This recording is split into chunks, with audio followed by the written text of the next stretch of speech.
evening to everyone. Glad to be a part of the Viking News on Demand live stream.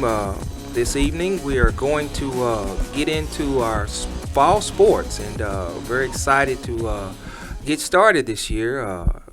We've been up against a lot regarding COVID-19, and we're going to go over a few updates and some changes that have occurred with COVID-19 as in regards to our sports and return to play. I do have a special guest that we'll have speaking just a little bit later, but I wanted to start out by saying, as we approach the start of our new school year in fall sports, it's going to be vitally important, as we all know that the COVID-19 and the variants is on the rise. So we're doing everything necessary to keep our athletes and our students safe on the field of play as well as in the classroom. And we've been getting a lot of updates from TSSAA and TMSAA regarding COVID-19 guidelines and requirements. And we're making sure that each of our individuals in our athletic family have all these guidelines, and they're educated on the protocols that need to occur when we think of returning to play in such a challenging time such as COVID-19 and the variants that actually has been on the uprise over the last 2 to 4 weeks or the past month. I want to address first the TSSAA guidelines in accordance with the recommendations for face coverings and social distancing from the CDC. This policies for schools has definitely been a LEA decision, meaning school districts make that decision on the level of all activities that occur regarding wearing masks. So that is an local decision of your school district as to what we do regarding masks and the decisions we make.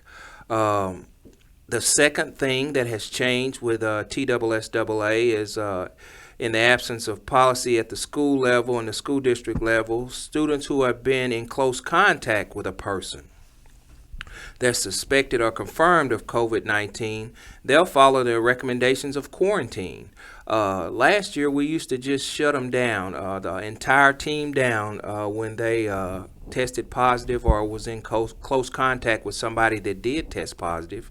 Now there's a 48-hour window that we are definitely in observance of. During that 48 hours, we monitor the sickness of that particular person who's been exposed and who's been around that person, and we use the quarantine method if necessary if you have been exposed.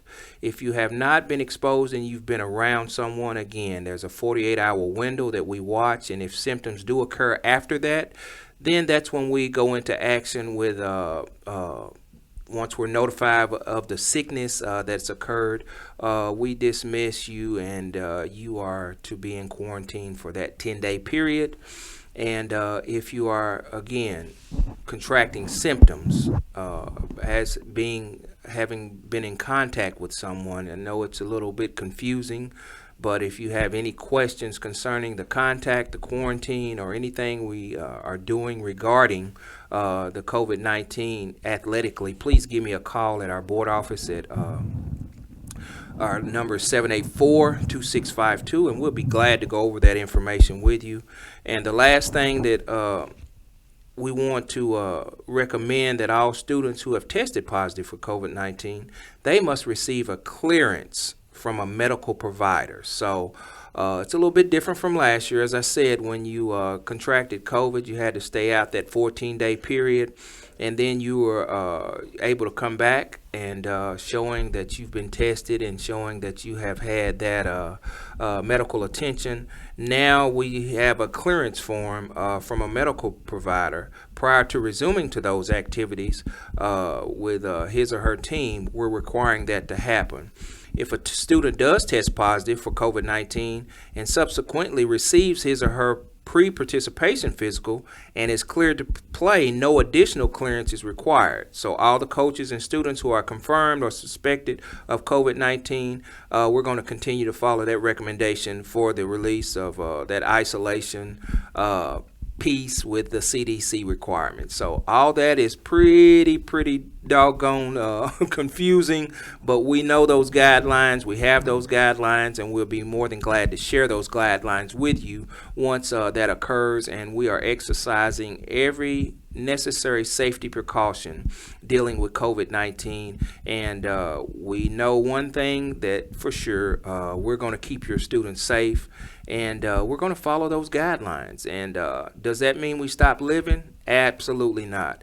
We do not stop living. We do take the necessary precautions that need to be taken, and we move about just a little bit more cautious with this variance that's going on, and we're going to do just that. We're not going to put your child in harm's way. Neither are we going to put our staff or our coaching staff in harm's way. We're going to do whatever it needs to be done in accordance with CDC guidelines, and you can rest assured that we will use every safety precaution necessary as we start this fall sports season in regards to athletics. So there you have it with athletics and the CDC guidelines as brought down to us from TSSAA and TMSAA, that's our middle school association, regarding COVID-19 guidelines. So I'd like to move into now our volleyball schedule. We're excited that we will be taking the court with Humboldt Junior Senior High Volleyball on August the 19th. We are going to West Carroll. That'll be a game at West Carroll. We have a roster full of girls who have joined us. Some new, some have been the veterans of the volleyball court, and we're excited about that. We have our head coach, Miss Chandra Macklin, who's been working with our volleyball team. Assistant coach, Miss Dominique Shivers. So we're looking forward to that season of volleyball to start. Again, that first game will be August the 16th at West Carroll. We will go over to West Carroll, and then our first home game will be August the 17th. That very next day, we'll play Gibson County at home at 5 p.m. So volleyball season is starting up next week, I think, and we're looking forward to letting those girls get out there and put their hard work to display on the volleyball court. And we invite all of our listeners and our fans and our community out to see the volleyball game. Admission into those volleyball games are $5. So $5 to get in, and you will see best out of three match, best out of three. If it's not a double header, we'll do 3 out of 5 as well, depending on the schedule. And Coach Macklin is doing a great job, as I said earlier, along with Coach Dominique Shivers, who assists her with the volleyball team. So congratulations and good luck to our volleyball team as they come out and starting their season August the 16th, which is next Monday. We look forward to seeing them. Now, going on to junior high football before we move into high school football. There's been some changes in our schedule. I know we've been on the football field a couple of times. We've gone August the 7th. We went to a jamboree, and we played Rose Hill, and that jamboree occurred at Dyer County. So I was able to go up that Saturday and see our boys play in the jamboree. That was this past Saturday, I do believe.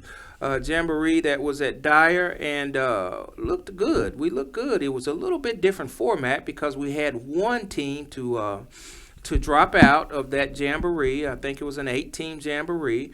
We originally was supposed to play Rose Hill for the entire time frame, but we played one half against Dyersburg, and then we played one half against Rose Hill. So we fared really well against Rose Hill, but as you would know, a strong powerhouse with the numbers like Dyersburg, we didn't do so well, but we had a good showing, and we got a snapshot of the things that we need to work on in the future regarding football on the junior high level. I want to talk a little bit about our football team. We have a new head coach this year, Stephen Sanderson. Stephen Sanderson is he's also a health and PE teacher there at our school, and he's assisted by Greg Lennon and Trayvon Brown. Yeah, I know you guys know that name, Trayvon Brown. He was an alumni here at Humboldt Junior Senior High School and was part of some very successful football teams as he played football and basketball, but mostly noted for his 2013 state championship as a basketball Viking. So Shout out to Trayvon Brown, who's back on board, along with Jalen Montague, who's also Humboldt alumni and doing a great job working with our football team in an assistant coach capacity. And we are so excited to have those guys back. And when they return and want to return back to home and work with our program and assist our football program, our basketball program, we certainly invite that opportunity. And it has a little bit more passion connected to it, as they were in the same shoes as the athletes that they are now coaching. They was once in those same shoes. So congratulations to that. Those guys for stepping back into opportunity to help our young ones as alumni football coaches now. August the 9th, which was that following Monday, we went to Lake County. We played in that jamboree. We played Halls. That jamboree was played as part of our area conference. Our area conference. We are in the conference with the likes of Lake County, Halls, and us. Those are only 3 teams in 1A in the Tennessee Middle School Athletic Association in our area, along with Northview and Three Oaks. They are in our area, and we do play them, but they're in a different class. So they are 2A and we are 1A. So you have Halls, Lake County, and Humboldt in 1A, and in 2A in our area is Northview and Three Oaks, both of Dyersburg. And we were able to play Halls and done a great job playing Halls. That was a successful night. Handled Halls pretty well to the tune of about 44-0. And that was just an awesome showing for our middle school boys football team at the Jamboree for our area held in Lake County last Monday. So excited about the boys football team. Now, we do originally had a game scheduled for August the 12th at Northview. That would have been tonight. We would be playing, but as the conditions have it, we are unable to go due to some quarantining that is happening and affecting us with numbers. We are quarantined for some COVID-19 issues, and for more information about that, you are free to call our office and talk to me as the athletic director regarding some of the guidelines and procedures that we must follow. And the only reason that we are under those guidelines and procedures in this particular situation is because of our numbers. We would not have the numbers that we need to allow those gentlemen to get a rest. And it kind of completely wiped out our our defensive line and our offensive line. And we are looking at rescheduling that game for the first week in October. And we will stick that one on the end of our schedule, and hopefully we'll get to play that one as we migrate through our original schedule. Now, we are scheduled to play again on August the 26th. August the 26th, that will be a couple of weeks from now. We will kick off at home on a Thursday night. We'll play Gibson County. So I want to invite everyone out to come see us play Gibson County that night against the Pioneers, I think. We will kick off at about 6:30 p.m. And again, head coach is Stephen Sanderson, assisted by Greg Lennon, also assisted by Trayvon Brown, and Jalen Montague are also former alumni that are helping with our junior high football team as well as a high school football team, and we're looking forward to that, okay? And before I hand it over to Clayton, I want to just talk a little bit about high school football. And we are on the move with high school football. I know we were here last time, and our superintendent, Dr. Janice Epperson, who's doing a wonderful job leading our school district and actually dealing with the challenges that we're facing with COVID-19 and how it's affecting our learning environment.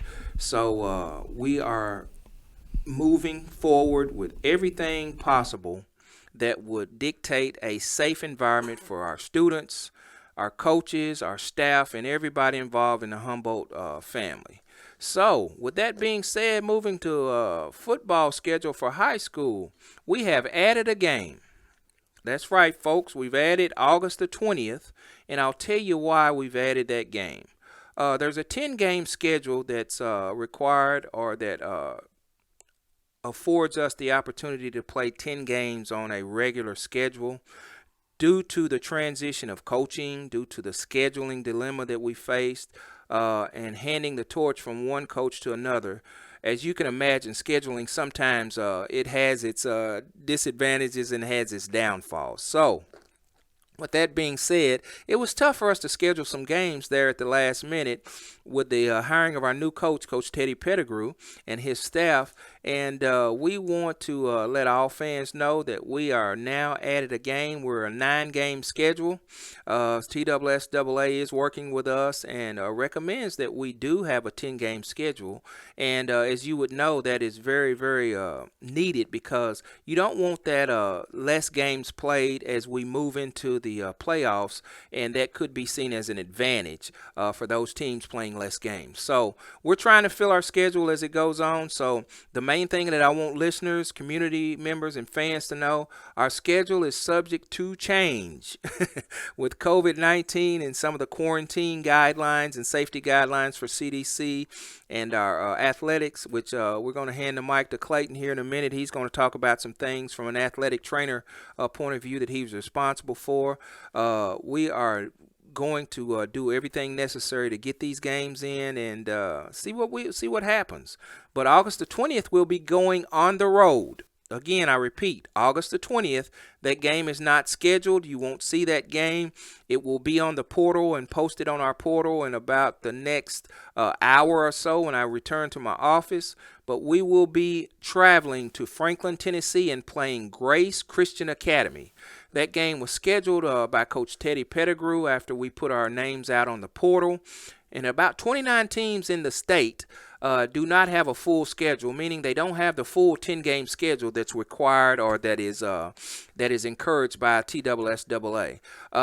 It's about 29 of us out there, so we are one game short again, and we still may find that game that we can play to make that 10-game schedule a full schedule, as again required by TSSAA, if we can make that happen. But August the 20th, that's an away game at Franklin, Tennessee. We will be traveling to Franklin, Tennessee, and looking forward to playing Grace Christian Academy. That kickoff will be at 7 p.m. We're making travel arrangements for our team and our cheerleaders and the likes of all those fans that want to go make that long trip. Hey, you're more than welcome. I'll be doing that if everything falls into place, and making sure that we are on the move with Friday night football. And I'm glad to get kicked off when everybody else gets kicked off. I think Milan will start probably the 19th, I think.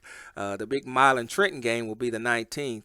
And that weekend of Thursday night and Friday night, with that big game with Milan and Trenton starting on Thursday, and then everyone in the state of Tennessee excited about high school football. We'll be taking the field to kick off our season. We'll just be on the road.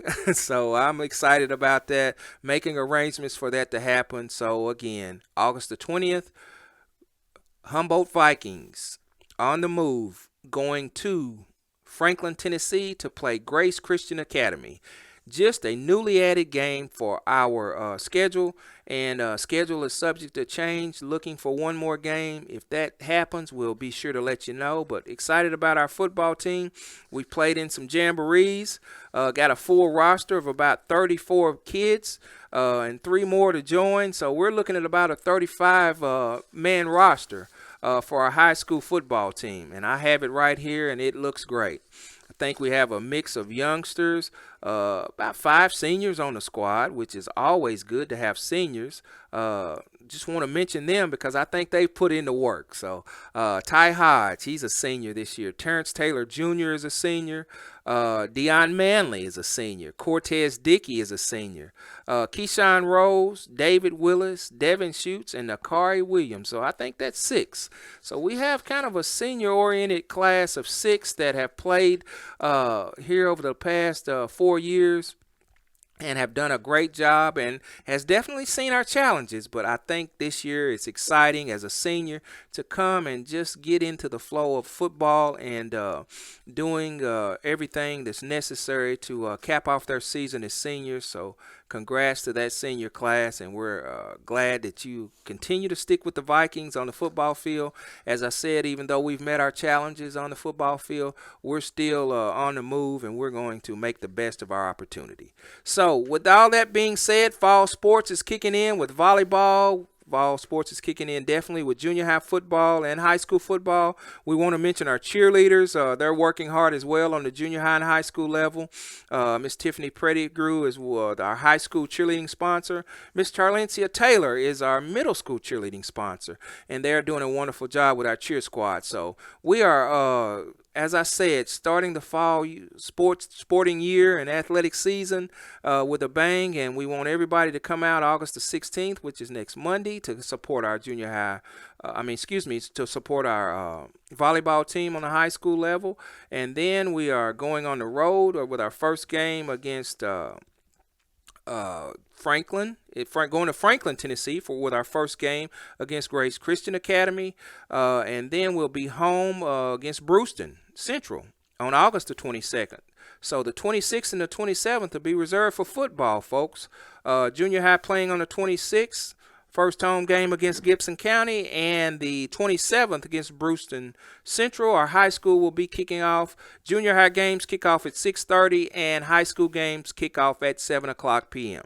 So, I've talked enough. I have a special guest today. It is probably one of the most vital individuals that our program has experienced since we were able to adopt this service. He's an ACT or a certified trainer that comes to us by way of West Tennessee Healthcare. His name is Clayton Parker. Clayton's been with us, I think. You're in your third year, Clayton? It'll be my fourth year. Oh, he's in his fourth year, folks. I'm a year behind. So that lets you know he's been doing a great job. So Clayton is in his fourth year, and he has a tremendous responsibility in taking care of our athletes and your children.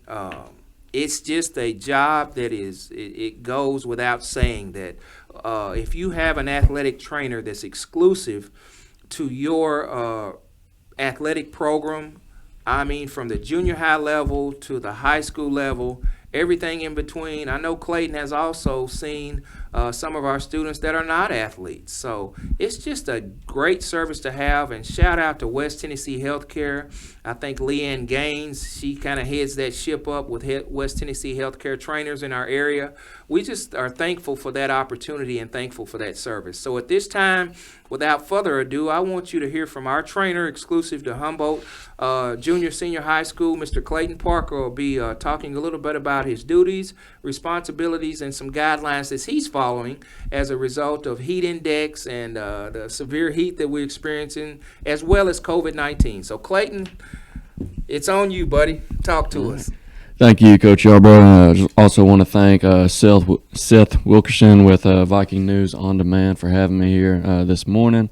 Just like Coach Yarbro said, I just want to talk a little bit today about just kind of what I do at the school, the services we provide, and a little bit about our COVID-19 return to play protocol. Like Coach Yarbro said, I'm a certified athletic trainer with Sports Plus Rehab Centers, specifically Sports Plus Rehab Center in Humboldt, Tennessee. Going into my fourth year here with Humboldt Junior and Senior High School. It's really been just a great fit for me. Really enjoy working with all the athletes, the coaching staffs that we have here at the school, and the parents in the community as well. Everybody has just been great to me and my wife whenever she is around. Also, can't thank y'all enough for that.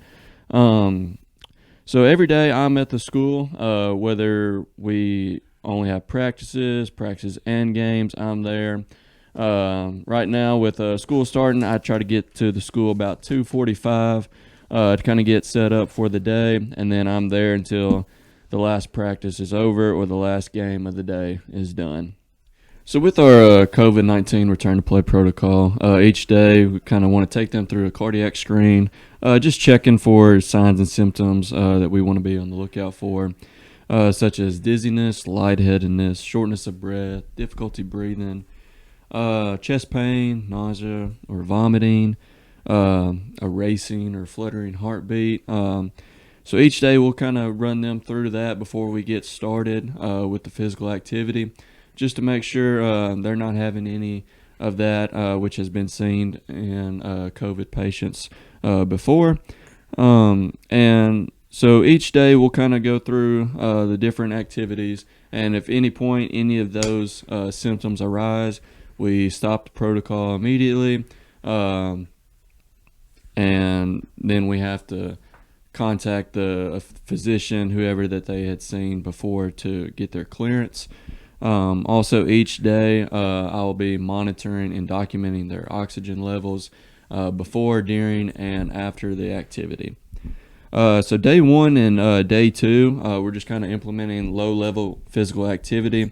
So we will have them jog just for 5 minutes outside around the field or court, just kind of depending on what athlete, what sport we're dealing with, and depending on the location of the practices.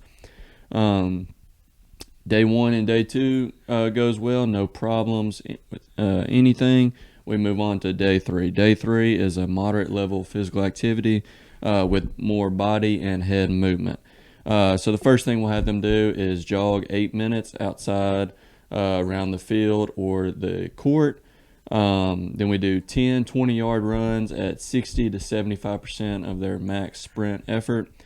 After that, we will have them do 4 runs 50 yards with doing a zigzag motion, so just kind of working on change of direction, not just running in a straight line. After that, we will do more 20-yard jogs at 60 to 75%. So they will jog 20 yards. Once they get to that 20-yard mark, they will do 5 vertical jumps, and then they will backpedal 4 times. After that, we have them do 25 jumping jacks, 10 push-ups, and 25 crunches. Just trying to work some strengthening activities as well with day 3. And then after that, we will have them kind of go through a moderate level of weightlifting, depending on the athlete, depending on the sport as well. So day 4 is a heavy non-contact physical activity and agilities day. So day 4 starts out with jogging 10 minutes outside around the court or the field, 20-yard sprints. Today working on more of the 75 to 100% sprint effort for 10 sprints, 50-yard zigzags again, but doing 6 today instead of the 4 from the previous day, 20-yard sprints, 5 vertical jumps, and then backpedal 5 times. Then we'll have them do jumping jacks for 1 minute, have them do that twice.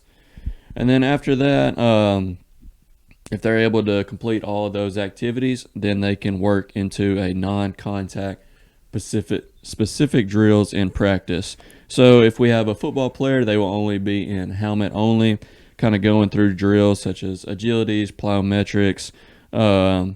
They can go through just catching drills, running routes, lineman drills, stuff like that, as long as they're not being put into any contact for that day. And then after practice, once that is over, we can take them through a normal weightlifting routine to see how they fare with that. So day 5 is a sport-specific practice. The athlete can go through full gear, but still no contact. So if we have a football player, they can go helmet, shoulder pads, pants as well, just with no contact. And then same thing if we have a volleyball player, they can go through full practice, no contact. Basketball player could go through all of their drills, just eliminating contact still. And then day 6 is a full contact practice. So the athlete regardless of sport, can go full gear and full controlled contact practice. So controlled meaning either me supervising or a coach designated to kind of keep an eye on them depending on where I'm at on a day. So if I'm at a game or a scrimmage, something like that, if I can't be at the practice, then a certain coach needs to be designated to kind of keep an eye on that certain athlete to make sure everything's going well, no hiccups or anything with that practice. And then day 7 is the return to play day.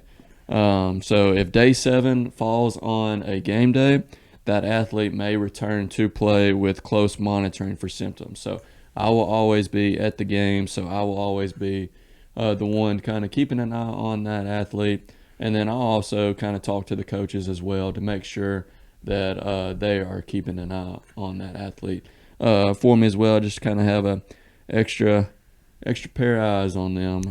Won't hurt at all.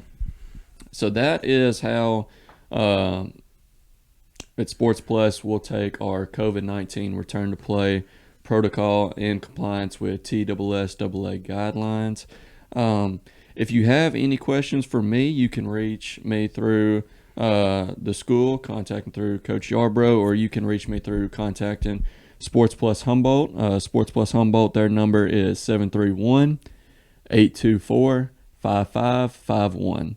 And again, my name is Clayton Parker. I'm the certified athletic trainer with Sports Plus Humboldt and Sports Plus Rehab Centers, and I cover Humboldt Junior and Senior High School. And now I will turn it over back to our athletic director, Coach George Yarbrough. All right, Clayton, appreciate you, man. We are, as you know, we are very, very honored and privileged to have a gentleman who is not only, skilled in his area as far as his protocols and his certification as a trainer, but as a friend to our athletes and the relationship he builds with our athletes, because it takes a trust factor there in order to treat someone and to diagnose them and to work with the proper medical personnel to keep that athlete on the field and in the arena of play. And that is our goal, is we want our athletes, we know injuries are going to occur.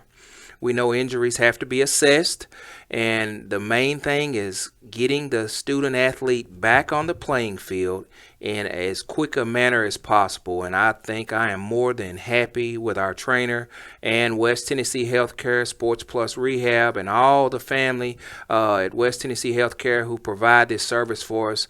Thank you, thank you, thank you, and we are glad to have Mr. Clayton Parker as our certified trainer exclusive to Humboldt. That's a big accommodation, and we don't take it lightly, and we like to let him know we appreciate him and we recognize him at every opportunity we have. So again, thank you, Clayton, for what you do and the specifics that go along with the CDC guidelines, TSSAA guidelines, and all the things that you have to follow in order to keep us on the field of play. It's a tough, challenging job, but you do it well, and we thank you for your service that you provide. That is all we have for sporting news this week.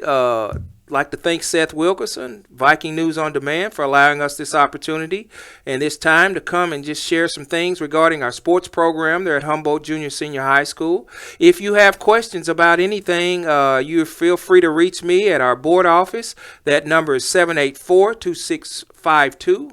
784-2652, Humboldt Junior Senior High School Central Office. That's my location and my phone number. And you can always feel free to go to our website at hcsvikings.org. If you have any questions concerning anything that we're doing, you're free to call our schools, talk with our principals, and all the coaches that we have on board. We're going to be getting them, the coaches at Viking News on Demand here, and speaking with Seth to you so you can hear from them in the future. So thank you for your time, and have a good day, and we go Vikings. We're looking forward to a great year. Thank you, George. And before we wrap all of this up today, I just want to say a great big thank you to Humboldt City Schools for continuing to allow us to be your source for Viking athletic news and allowing us to broadcast these games. And we have some sponsors that we want to mention for this show as well as the games. And we start with our Viking Booster Club because we realize we could not do this without them. None of this would be possible. And I want to say all of the sponsorships are going through the Viking Booster Club. This is not a way for me to make money. This is not what this is about. This is about those kids, and this is about providing for them. And so what we do is a service to the community, and this money will flow through the Booster Club and goes directly back into athletics. Whatever is above the operating expenses here moves back into what the Booster Club can do to provide for the students in athletics. So thank you, Viking Booster Club, for continuing to support Viking News on Demand. We also want to say thank you to the Humboldt Chronicle. We have an ad in there each week letting you know what game is upcoming and how that you can watch that game and participate in our weekly sports shows and school news shows, all of that. So we want to say thank you to the Humboldt Chronicle as well. Also, Baskerville Funeral Home, thank you for sponsoring. Bradley Owens for General Sessions Judge. We have Humboldt High School Class of 93, Lynn Auto Repair, Click One, Centennial Bank, and also Mr. Ralph and Miss Camille Jones. Thank you so much for sponsoring Viking News on Demand and the broadcast that will be coming. Our next game will be Friday night, and we will be traveling to Franklin, and we are playing Grace Christian Academy. Again, tonight's game was canceled, so we decided to do this show instead, and so we appreciate Mr. George, Mr. Clayton Parker for coming in tonight. Until next week, God bless you, folks. Have a great week.